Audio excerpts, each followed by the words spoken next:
চলে আসলাম মৌলভীবাজার কাশীনাথ স্কুল মাঠ গরু বাজারে।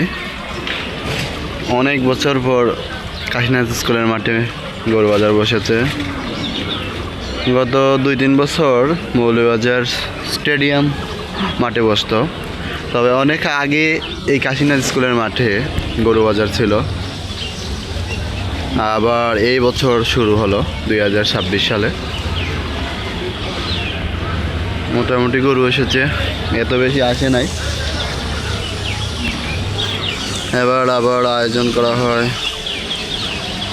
আপনাদেরকে ভিতরে নিয়ে দেখাবো এবং দরদাম করে বলবো কোনটা কত চাচ্ছে বিক্রেতারা। মোটামুটি বিশাল গরু আছে, মোটামুটি বড় গরু আছে, ভিতরে আরো বড় গরু আছে। ভিতরে যাব, তারপর দেখাবো।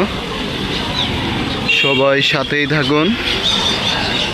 আবারও বলে দিচ্ছি, সেটা হচ্ছে মৌলভীবাজার কাশীনাথ স্কুল মাঠ, মৌলভীবাজার পৌরসভার পিছনেই এই মেলাটি গরু বাজারে হাট বসেছে। বৃষ্টির জন্য ক্রেতা কম,